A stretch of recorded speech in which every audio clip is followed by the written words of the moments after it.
Trip Live Radio, Ken Laird, Guy Junker. Guy, I'm going to start calling this Walk-Off Wednesday morning with Pirates manager Clint Hurdle. Last week, he joined us after Alex Presley walks off against the Cardinals, and here this week, another one, Josh Harrison this week. Might tempt him to come on with us every day. Then again, maybe not. He'll take his chances.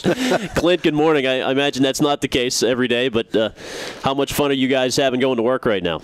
Hey, you guys are so electric. I can only take in doses. I every day. This would take me to a bad place if I had to try to do this every day and keep up with you guys. Understandable. Talk about Josh Harrison, Clint, if you could, in the season he's had. I know he's had to go up and down a couple of times, but he's been a good ball player his whole life. I imagine a night like that is special for him, and also you and the guys to watch it happen too. It's a special night for Josh. It's another little small graduation, becoming a major league player, putting your foot down and trying to establish a major league career. Josh has been a very, very good minor league player. The challenge for Josh has been to take those skills, translating in them whatever opportunity he has at the big league level. The on-base percentage, you'd like to see it better. You'd like to see some walks, some bunts, this and that. He's worked very hard this year on tightening up the parts of his game that have been a little bit problematic for him. But he is exciting. He brings a grind and an energy to the game that's significant. He can play multiple positions, as we all know. He can steal a base. There's usable speed. The barrel to the bat, it plays. One of the things about Josh makes you laugh, makes you cry is he swings a lot. He hits a lot. He doesn't swing and miss pitches that are out of the strike zone. He finds ways to put ball in play. And him squaring that ball up last night and riding that out to right center field was a very welcome sight for him and for our ball club. Clint, how much of a letdown was there? I think two things that really show the resiliency. I mean, Locke had a pitch count was way up after 3 innings, but he toughed it out and got into the 6th anyway. And the other thing is when you have the bases loaded, nobody out in the 8th and don't score, there had to be a little bit of a letdown for him to then come back immediately an inning later and erase that. Did you notice that there's still a resolve in the dugout even after the 8th inning opportunity left? First of all, it's not the first time we haven't scored with the bases loaded and no outs. That's just the way it's been. But there's no letdown because what Brian Morris does then is comes in and gets everything electric. He goes through the middle of the lineup as effective as he's been all season long. I mean, he's been very good, but that sequence of pitches, that puts you right back where you want to be. That shuts down the middle of their lineup. We've got a chance to start things off. Minor disappointment at the end, for Martin coming back, saying I had a pitch to hit.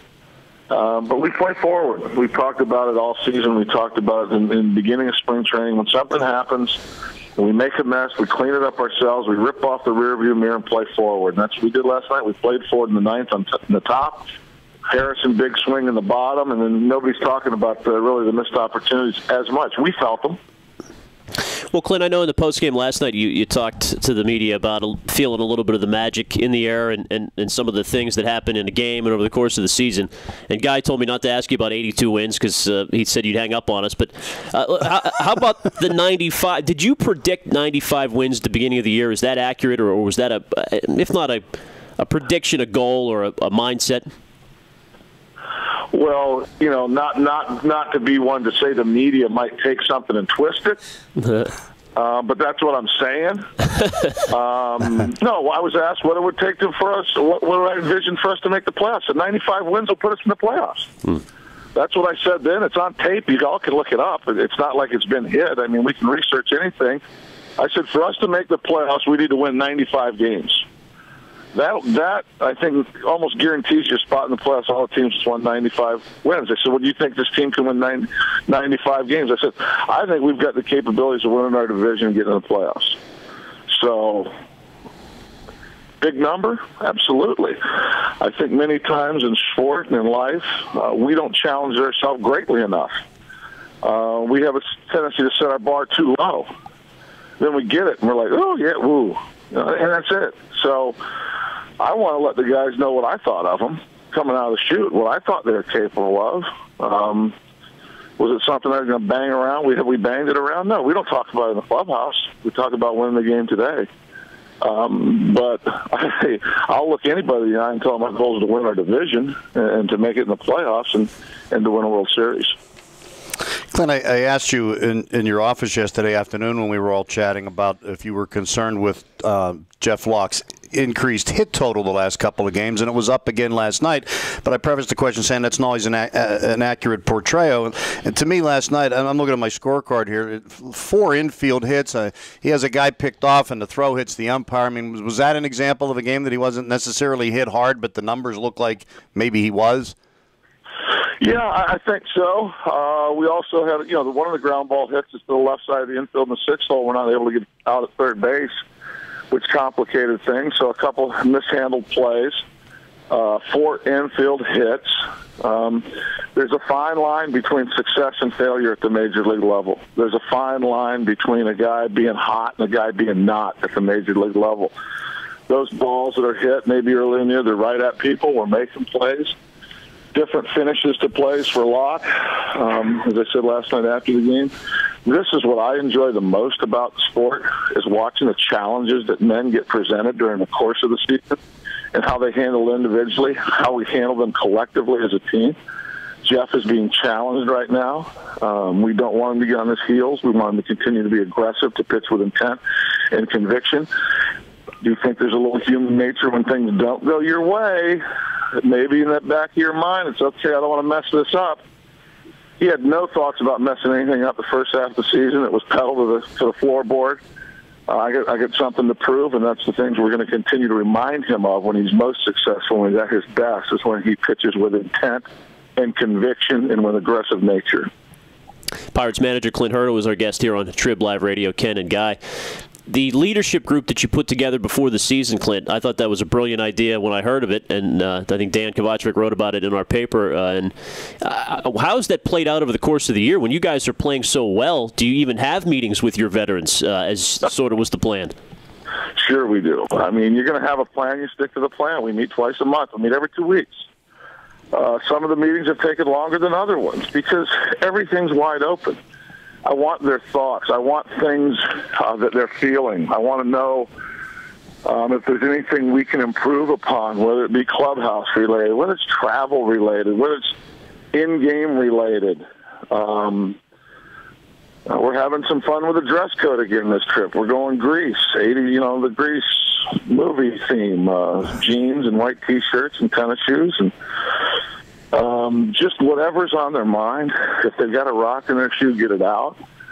If they've got a thought for strategy, or if Martin's got something on what he's feeling behind the plate, for example, from a guy like Locke or a guy like Morton, give it to me.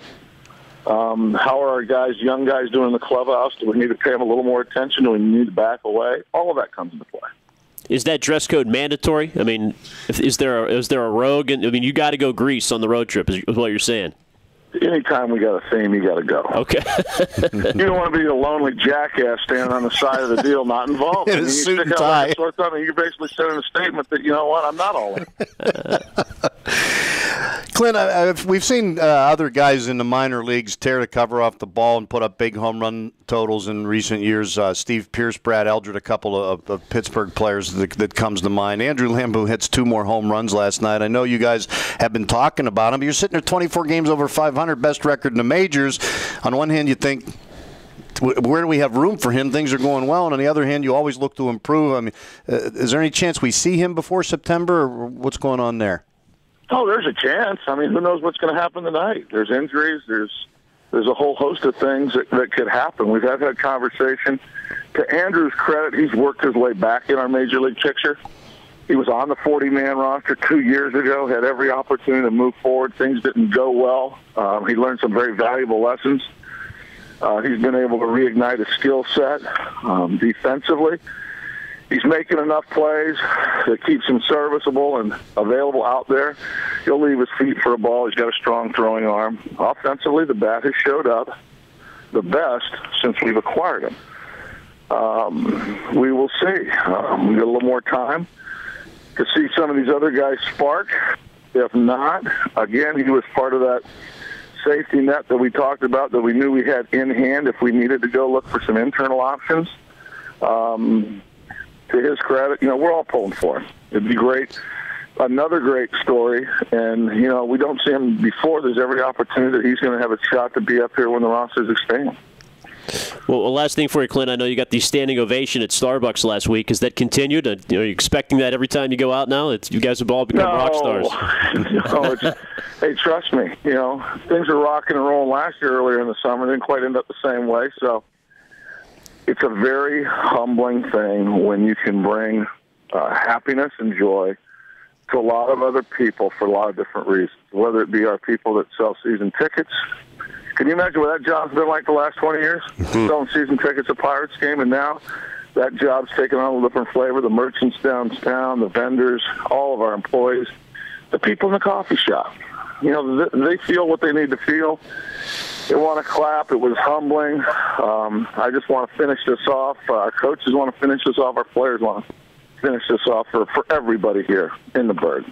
Thanks, as always, for your time, Clint. Yep, Clint. Good luck. Thanks. You're welcome. Thank you. Clint Hurdle, Pirates manager, here on Trib Live Radio. 2 weeks in a row after a walk-off win. I credit you and I, personally.